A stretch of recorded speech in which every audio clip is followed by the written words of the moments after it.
За бичлэг үзэх мэндийг хүргэе. Өнөөдрийн бичлэгээрээ Америкийн нэгдсэн улсад амьдардаг хүмүүсийн өрөм гаргаж авдаг аргыг оруулж гинөө. За ингээд сүү 2 жижиг савтай heavy крем байна. За тэгээд эхлээд ер нь бол ингэдэг сүүгээ сайхан хөөрүүлээд тэгээд сүүгээ хөөрүүлж явах явцдаа ер нь бол байнга ингэж доогуур нь хутгадаг шүү. Тэгэхээр зэрэг сүх хөөрүүлэх сав маань болохоор доогоороо баг наалддаг. Тэгээ ширмэн биш. Иймэрхүү ган сав байвал зүгээр юм болов уу гэж би өөрийнхөө хувьд боддог. Тэгээд ийм хоол идэх савндаа сүүгээ хөөрүүлдэг байгаа. Тэгээд доогуур нь байнга хутгаад нэлээд өндөр гал дээр ингээд газ буцалгаж авдаг.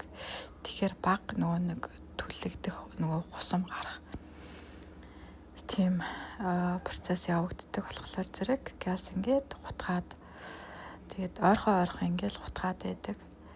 Тэгээд ингээд үнэхээр айгүй ойрхон хутгаад ингэхээр зэрэг айгүй баг хусамддаг түлэгддэггүй гэсэн үг.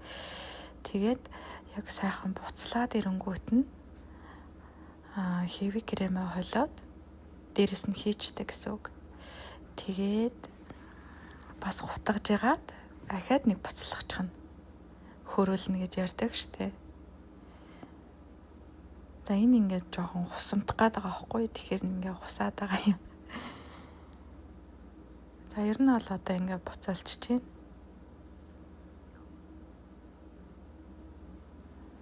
Сүү маань болохоор зэрэг нэлийн өндөр тослогтой сүү байдаг. Эндхийн хамгийн өндөр тослогтой сүүг нь авдаг байгаа шүү. Хэрвээ тослог багтай сүү авал жоохон өрөм муу гардаг.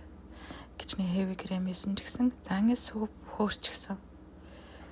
За энэ дээр нь одоо ингээд heavy кремээ хийгээд хоёул ингээд хийждэг.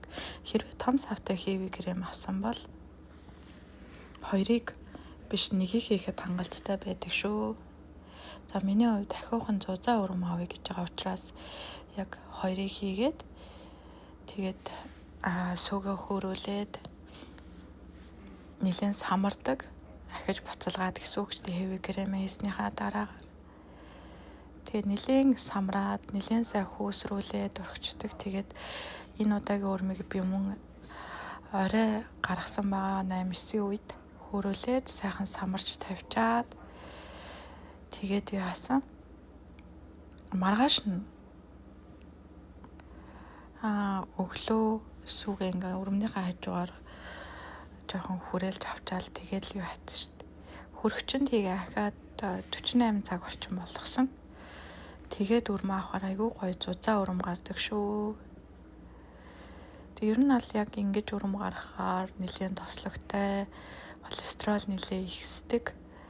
Тийм болохоор зэрэг байнга идээд хахад тийм цохимжтой хүнс биш. Энэ бол хаяа нэг ингээд итгэхэд зүгээр ялангуяа хаврын цагт бол ингэж өрөм гаргачаад тэгээд тодорхой хэмжээнд нөгөө нэг идэх хүсэл шунлаад арчгаад тэгээд үлдснээр нь ингээ хайлмиг хийгээд ичвэл их зүгээр санагддаг миний хувьд.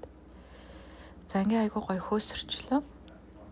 За ингээ өрөм маань ер нь бол 48 цаг болоход ийм зузаан бийтэй байдаг.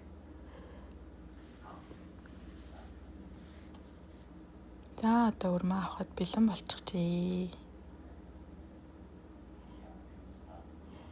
Ерөнхийдөө айгүй ойрхон идвэл нэлээд хавтад нэмэгддэг.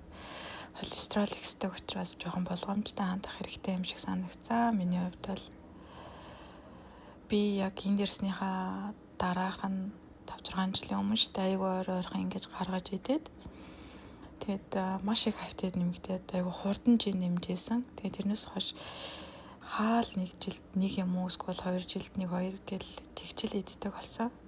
За ингээ өрмөө аваад бэлэн болцоо маргааш өглөө ингээ талхтай ойлоо идсэн.